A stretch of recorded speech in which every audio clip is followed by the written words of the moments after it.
Olá para vocês que nos acompanham, estamos aqui em um dia especial com um convidado muito especial aqui passando no Estúdio Girassol para a gente conversar um pouquinho sobre a profissão desse cara aqui, do nosso amigo Gilberto.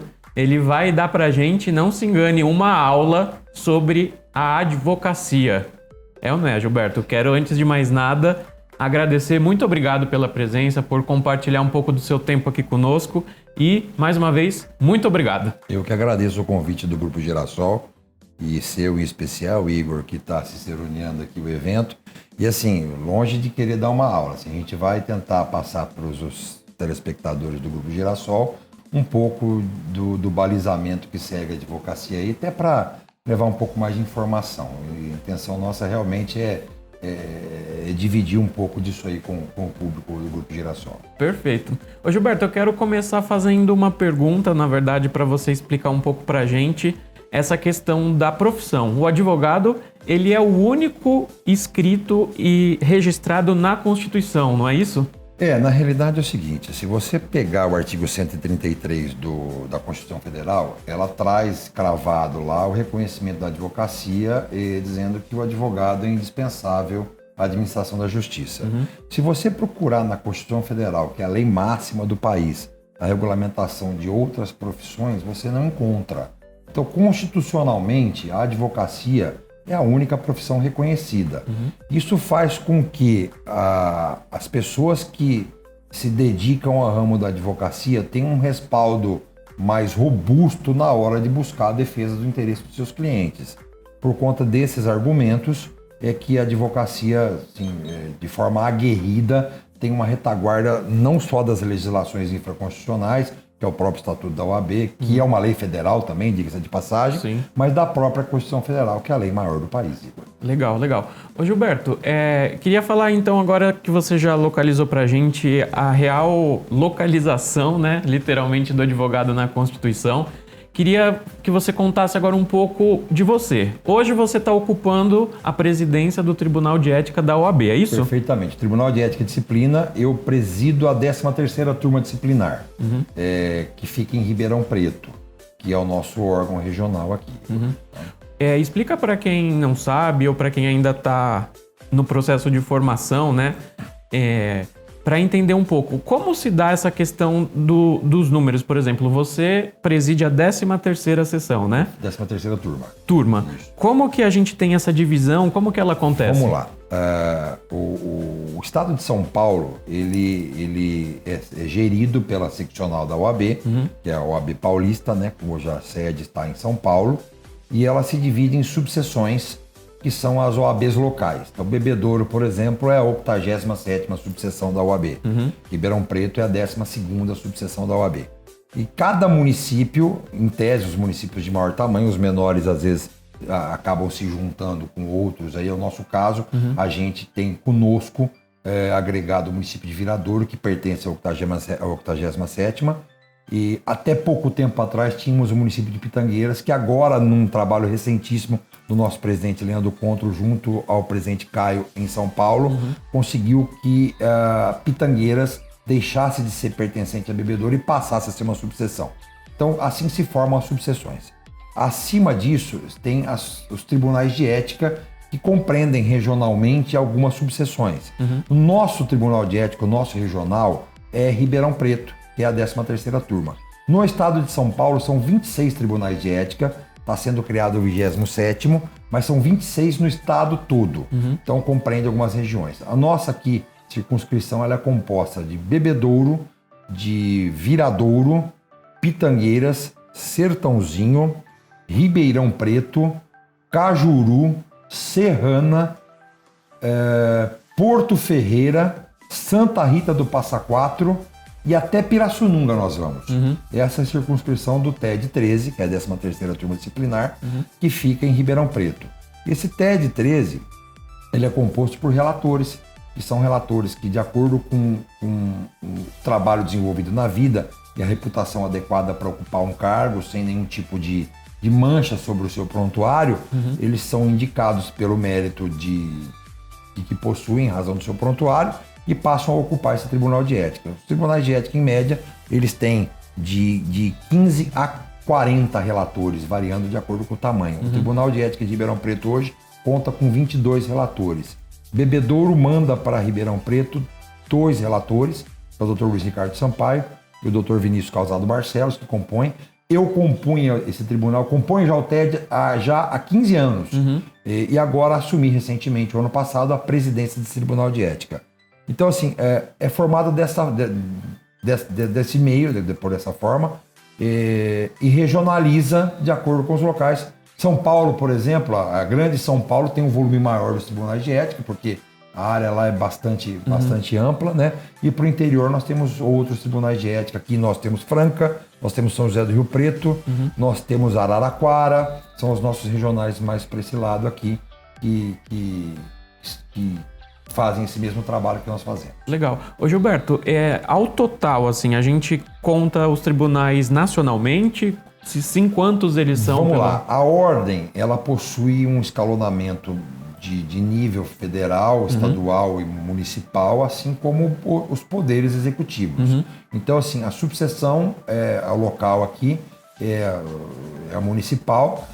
Regionalmente nós temos, vamos falar estadualmente falando, nós temos a seccional, no caso a seccional de São Paulo. Cada seccional tem o seu sistema de tribunais de ética formados. Entendi. Então, o tribunal que eu presido, ele é subordinado e representa a seccional de São Paulo, tá? Nessa região que eu te falei. Mas os outros estados, cada seccional, Minas, por exemplo, tem os seus tribunais de ética formados, de acordo com a sua estrutura toda. Paraná, Rio Grande do Sul e assim funciona, que acabam se uniformizando e convergindo todos para o Conselho Federal da Ordem, que é Brasília, que também possui os seus tribunais de ética para avaliar, inclusive, os trabalhos dos tribunais de ética nossos aqui. Só para que você tenha uma informação, e é importante que isso ocorra, os tribunais de ética, como o nosso, possuem corregedores que fiscalizam todo o trabalho nosso exercido. Nós não podemos tocar uma demanda processual ao nosso bel prazer. Nós temos uma sequência a seguir, fiscalizada por corregedores e por tribunais superiores ao nosso, que fiscalizam a excelência do trabalho que a gente realiza dentro do que manda a legislação. Perfeito. Não, perfeito.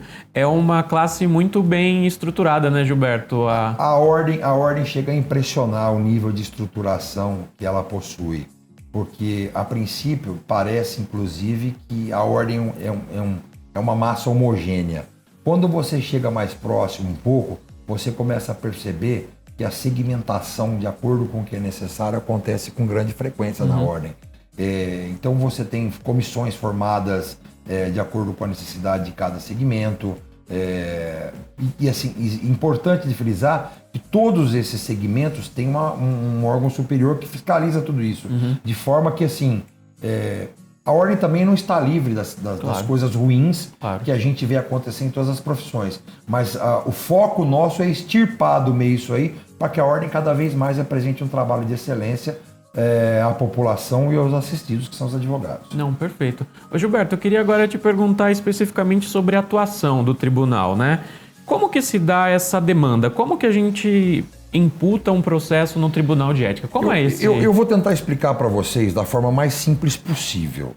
Não é muito diferente do que é um processo normal, Igor. Na realidade, é um processo normal. Então, ele inicia da mesma forma, através de uma petição inicial, que pode ser feita por qualquer pessoa. Existe uma resolução do Tribunal de Ética que prevê que você tem um segmento adequado para fazer, então você reduz a termo, põe no papel aquilo que você deseja, junta as provas, protocola, e esse protocolo ele pode ser feito em qualquer órgão da ordem. Pode ser feito direto no Tribunal de Ética, pode ser feito na Comissão de Ética local, na subseção. O que acontece é que ele tem todo um rito para tramitar. Então esse rito, ele começa na fase inicial, que é a Comissão de Ética e Disciplina, que fica lotada em Bebedouro, no nosso caso aqui. Então, por mais que eu receba lá em Ribeirão Preto um processo, eu verifico qual é a competência dele, exemplificando Bebedouro, e remeto para Bebedouro para que seja feita a fase investigativa.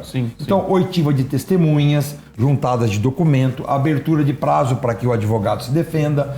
Ao contrário do que se pensa, no Tribunal de Ética, o advogado precisa se defender. E, via de regra, o ideal, ele pode advogar em causa própria, nada impede que faça isso.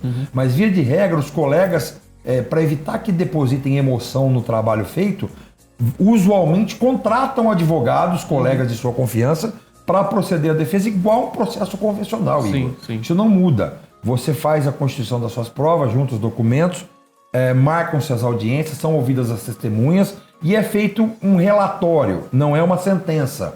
Porque o Tribunal de Ética, ele não é um órgão do Poder Judiciário, então ele não profere uma sentença. Ele profere o Tribunal de Ética, não, a Comissão de Ética, perdão, um relatório, e esse relatório ele é submetido à comissão aqui, o presidente local, e concluída essa fase toda de documentos, provas, etc e tal, aí então esse processo ele é remetido para o Tribunal de Ética competente.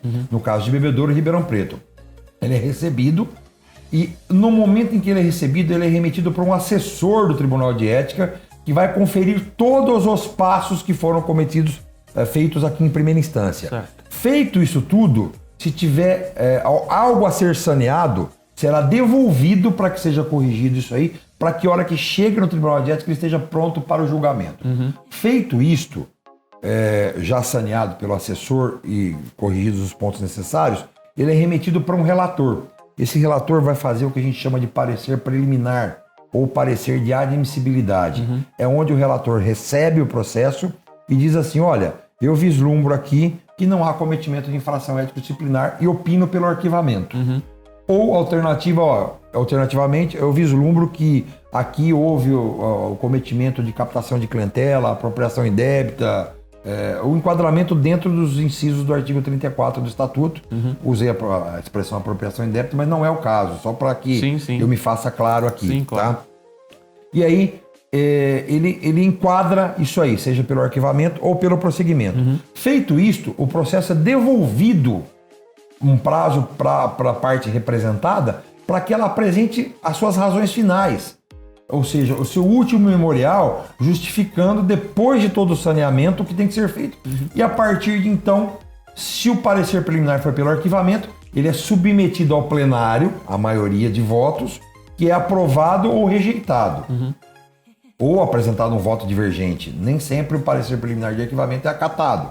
Pode ser que um relator, eu não concordo, quero apresentar um voto divergente, e sempre a maioria de votos é que vai vencer. Ou no caso do parecer de prosseguimento, a parte é chamada, é uma sessão com presença das partes, podem sustentar oralmente as suas defesas, os seus recursos, sem o menor problema, e é aberta a sessão de votação na presença das partes. Todo o processo ético é sigiloso, tá? Não pode haver acesso de terceiros, até para a preservação da conduta profissional do profissional investigado no caso.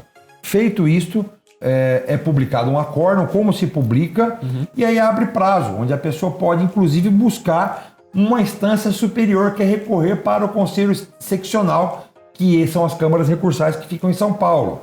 Esse Conselho Seccional, ele seria como se fosse a segunda instância do que é verificado aqui no Tribunal de Ética. E feito isto ainda, ele pode buscar ainda um recurso para o Conselho Federal. Então veja, instâncias recursais, elas não encerram, ela permite que você esgote todas as alternativas de defesa. E feito isto, concluído o processo transitado e julgado, ou seja, não cabendo mais recursos nele, volta para que seja aplicada a pena ou o arquivamento do processo. Perfeito. As penas variam entre censura, uma mera censura, e se for muito branda a infração cometida, essa censura ela pode ser convertida, inclusive, em um ofício reservado, sem nenhum tipo de registro no assentamento do advogado. Se ela for um pouco mais severa, a censura vai para os assentamentos do advogado. Ela pode ser uma pena de suspensão. Essa pena de suspensão ela pode ser de 1 mês a 12 meses. Ela pode ser cumulada, inclusive, com multas pecuniárias que variam pelo valor de uma anuidade, de 1 a 10 anuidades. E ela pode, inclusive, ser a proposta de exclusão do advogado dos quadros da advocacia, que já aconteceu em raríssimas oportunidades, mas nos casos cabíveis acontece. Essa proposta de exclusão, ela não é competência do TED. Tá? Certo. Ela é competência exclusiva do Conselho Estadual. Por quê? Para garantir que não haja nenhum protecionismo ou perseguição regionalizada. Certo. De uma forma que haja realmente o julgamento isento. Então a proposta de exclusão ela é protocolada no TED, mas ela tramita toda pelo Conselho Seccional, para evitar que haja algum tipo de perseguição ou proteção do advogado em questão. Perfeito. Ô Gilberto, você tocou durante a sua fala num ponto que eu achei muito interessante. Eu queria que a gente conversasse um pouco mais sobre isso. É de conhecimento público que vivemos um tempo que é diferente do que vivíamos até poucos meses, podemos dizer, atrás, né? Como é essa situação do advogado quanto à publicidade? Porque hoje em dia a gente tem muito mais a questão da internet, né? Como que é essa relação? É possível, não é possível? O advogado ele pode fazer uma divulgação de si mesmo, não pode? Eu queria que você explicasse pra gente isso, que pelo que eu tenho de conhecimento é um pouco diferente, né? O que regulamenta a publicidade na ordem é um pouco mais engessado do que as outras profissões. Perfeito. Elas são mais travadas um pouco. O objetivo, na realidade, não é evitar que seja feita a publicidade, longe disso, até porque nós caminhamos para um novo momento, para um novo normal, que é a expressão do momento, né? Que talvez exija uma revisão dos princípios de publicidade, o que já está sendo estudado tanto pelo Conselho Seccional quanto pelo Conselho Federal, mas ainda um pouco distante de ser implantado. Mas só para que você compreenda, nada impede que o advogado faça sua publicidade em Facebook, em Instagram. É lógico que ninguém quer ver um advogado fazendo uma publicidade no TikTok da vida. Claro. A plataforma não é apropriada para isso. Mas o Instagram é uma plataforma comercial, nós sabemos disso. O Facebook é uma plataforma comercial. O LinkedIn é uma plataforma comercial e são as formas adequadas. O que a ordem tem receio que aconteça é que haja a captação de clientela através disso aí. Então precisa assim, a linha que divide isso tudo é muito tênue, Igor. A pessoa precisa observar que aquela colocação da sua imagem, ela precisa, pelos méritos próprios, cavar uma forma de que o cliente o busque por necessidade. O que não pode, por exemplo, é fazer uso que a gente chama do call to action, né? Aqueles botões que você clica lá já te remete automaticamente ao WhatsApp do advogado. Esses encurtamentos de distância não podem. Por quê? A advocacia, ela é uma profissão que requer o contato presencial com o cliente. Claro. O cliente tem que ser entrevistado no escritório do advogado. E assim, virou muito usual a consulta por WhatsApp. Ninguém está dizendo que você não pode responder uma pergunta corriqueira por WhatsApp. Mas o advogado precisa dar uma resposta respaldado por toda aquela estrutura que ele tem, de literatura do seu escritório, de computadores, de internet, de uma série de coisas, para propiciar sempre o melhor serviço para o cliente. Então, ele pode, por exemplo, colocar o telefone lá, claro, para a pessoa gerar a ação de ir até o telefone, ligar, etc e tal. Mas colocar um botão para conta, ele não vai poder fazer isso. A captação de clientela, olha, consulta grátis, isso é proibido, isso realmente não é permitido que se faça. Então você pode fazer publicações de textos sobre temas polêmicos da atualidade, você pode levar cultura jurídica para o seu público. Claro. Parta da premissa que uma pessoa que não é sua cliente hoje, ela pode vir a ser, aliás, por conta de um artigo que você publicou, e ela vai te procurar porque ali consta o seu endereço, o seu telefone e etc. Isso é permitido, não tem nenhum tipo de objeção com relação a isso aí. Agora, fora isso, qualquer outra situação que gera uma captação de clientela pode ser punida de acordo com o previsto no Estatuto da Advocacia e Código de Ética. Perfeito. E aí essa seria uma demanda tratada pelo... Perfeitamente. Essa é uma das coisas que o Tribunal de Ética regulamenta e avalia toda vez que é apresentada uma reclamação nesse sentido. Parte da premissa é que o Tribunal de Ética ele é inerte, tá? Claro. Ele não inicia. Claro. Então não existe uma caça às bruxas, não existe nada disso. Ele somente é movimentado mediante uma provocação de uma parte. Assim como o Poder Judiciário. O Poder Judiciário não inicia nada, ele é provocado. O Tribunal de Ética não é diferente. Perfeito. Perfeito. Ô Gilberto, eu queria que você contasse então um pouco da sua atuação. Como que está sendo a atuação que você vem desenvolvendo tanto na região de Ribeirão, aqui em Bebedouro? Eu queria que você, se tem novidade que pode ser contada, vamos lá, conta aí, agora é o momento para você. Na realidade, assim, as novidades são todas ainda muito cruas, mas assim, a gente tem, eu vou falar de Bebedouro, que é a minha cidade, Vou falar de Ribeirão Preto, que é onde o Tribunal de Ética nosso está lotado, cujo presidente é o Dr. Luiz Vicente, que é um amigo nosso muito querido e facilita a permanência do Tribunal de Ética, que está encravado na subseção lá de Ribeirão Preto, de todas as formas possíveis. E vou falar dos nossos presidentes seccionais, que é o Dr. Caio, que é o presidente estadual nosso, e o meu presidente do TED estadual, que é o Dr. Carlos Kaufmann, que tem, assim, se mostrado uma pessoa inovadora e arrojada no que faz. Então, assim, depois da pandemia, nós viemos enfrentando uma série de problemas para a instituição. A ordem, instantaneamente, num intervalo não menor do que 30 dias, não maior do que 30 dias, conseguiu instituir as mesmas plataformas que o Poder Judiciário tem para que fossem permitidas as audiências virtuais, que estão acontecendo com tranquilidade. Então não houve lentidão no sistema de prestação jurisdicional do Tribunal de Ética, das comissões de ética. E aí, percebendo que a coisa avançou, o presidente Kaufmann, que tinha até então 1 ou 2, 3 salas dessa plataforma para utilização, acabou gerando uma para cada tribunal, que pode disponibilizar para suas subseções a realização de audiências virtuais. Então, assim, o Tribunal de Ética e as comissões de ética estão andando, os processos estão todos em fase de digitalização, praticamente concluídos, de uma forma que o sistema será informatizado já no exercício de 2021. Tem facilitado muito o acesso às partes, evitado que a parte precise ir lá fazer carga em processo, uma série de coisas. Então tem facilitado muito isso aí.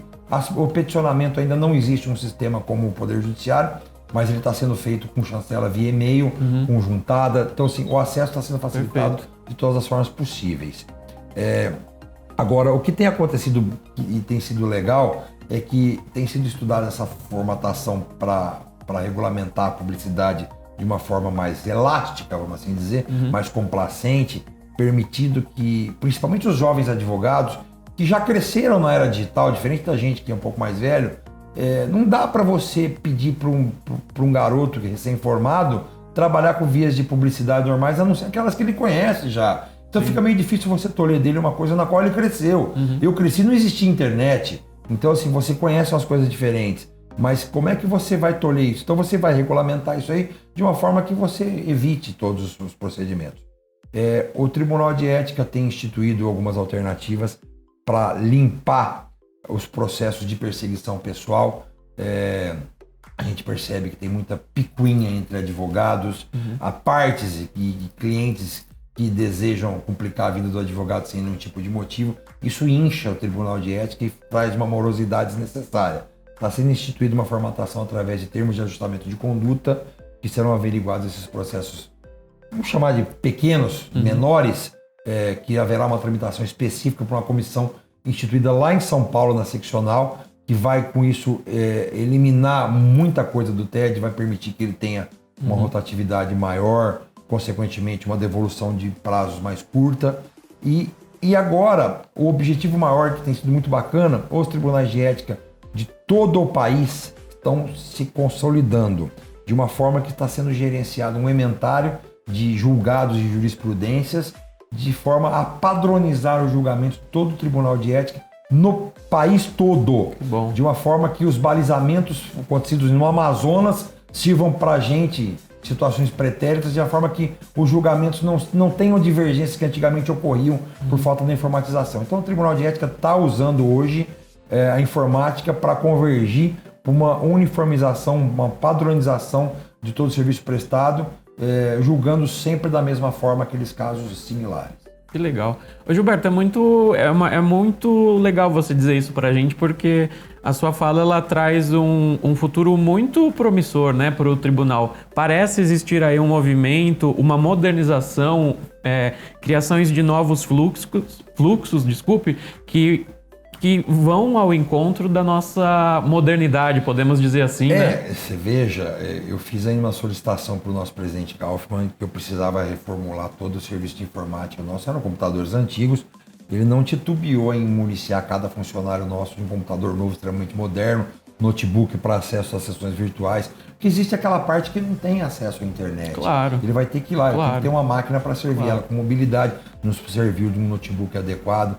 Então, todo o acesso à internet nosso aumentando um canudo de informações maior do que a gente já tinha anteriormente, uma sala com ar-condicionado adequado, de uma forma que as preservações de distância sejam feitas e tal. Então, assim, a ordem, ao contrário do que se pensa, está fazendo muito para que isso aconteça. E num ano atípico, porque muitos colegas advogados não conseguiram custear suas anuidades. A anuidade da ordem é uma anuidade cara, é um dos conselhos de classe mais caros que existe, e alguns colegas não conseguiram. Então a ordem teve uma queda de receita muito grande esse ano de 2020.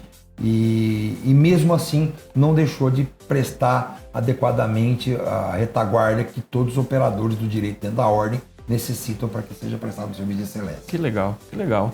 Gilberto, nós infelizmente já estamos aqui com o tempo estourado. Quando o papo é bom, a gente costuma dizer que o relógio ele dispara, né? Ele sai correndo.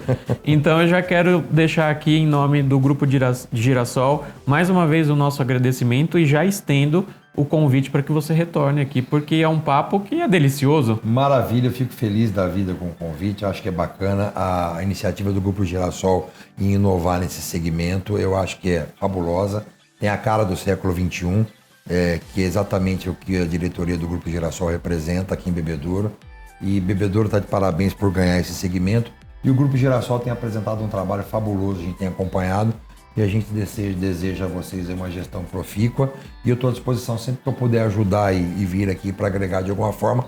Conte comigo sempre que necessário. Muito obrigado. A gente vai te chamar e espero que você tenha tempo pra gente mais vezes. Tomara que consiga. Muito obrigado, viu, Gilberto? Obrigado. Bom dia a todos. Aproveitar aqui para encerrar dizendo que o Grupo de Girassol está em todas as redes sociais, Facebook, Instagram. Pode seguir a gente, pode deixar a sua pergunta, pode falar com a gente que estamos lá sempre prontinhos para responder. Então não esqueça, Grupo Girassol, e a gente vem aqui com mais gente interessante como o Gilberto para conversar com a gente.